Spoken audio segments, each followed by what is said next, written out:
2007 Dodge Charger, tail lights, running lights, whatever you want to call them, in the rear keep going out. So this will be the fuse you keep having to replace. This blue one right here, and it's due to a short.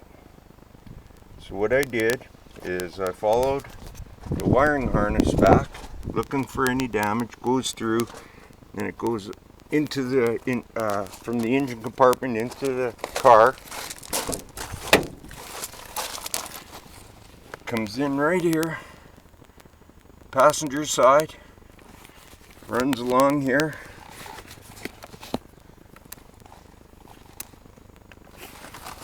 runs all the way back through,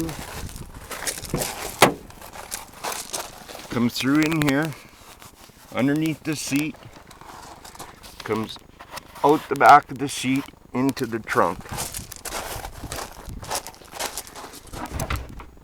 And that's where it comes in to the battery. Now I checked the wiring harness for any damage, frayed wires, anything, and it was all good. So I checked the battery wires, or sorry, the light wires. This here for driver's side, check the wire, nothing wrong, check the plugs, all beautiful. Same on the passenger side, check the wire, all good, check the plug, all good, no problem. Then I happened to notice that on this same circuit is another wire. This is a boot that is under the passenger side tail light. And it plugs in down here, and I pulled that to inspect the wires too. Now this wire goes to your license plate light, and it's on the same circuit. When you turn your lights on, your running lights on the back come on, and your light for your plate comes on. And this is where the problem was. I already cut it out and put a connector on it, and then I thought, well, fuck, I better do a video.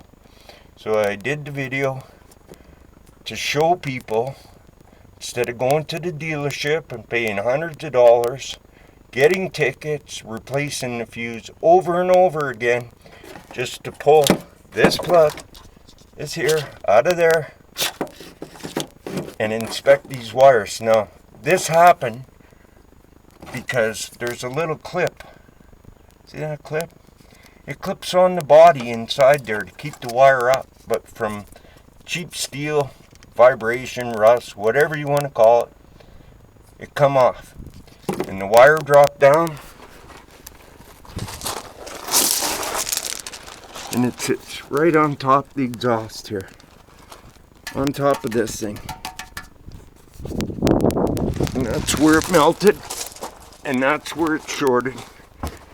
Now you'll find that initially you'll be changing your fuses, your fuse once a month, and then after time, as it melts through and more the wire makes contact to the exhaust, they'll be popping like every 5-10 minutes once it gets bad enough.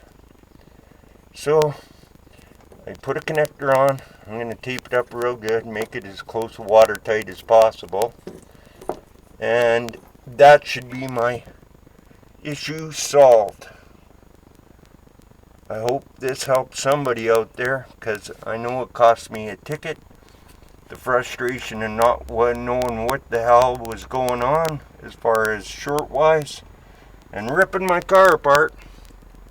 So somebody doesn't have to do all that. Just come into the back, pull your plug, inspect this wire to your license plate light, and do that first before you do anything, before you change bulbs, before you spend a whole bunch of money replacing stuff that doesn't need to be replaced, like your relay switch, which I did, the bulbs, which I did. It was this right here. The wire had melted through and made contact on the exhaust. That's where my short was. That's why I went through all my fuses. And that's why I went through all the frustration. So hopefully this will help somebody out there.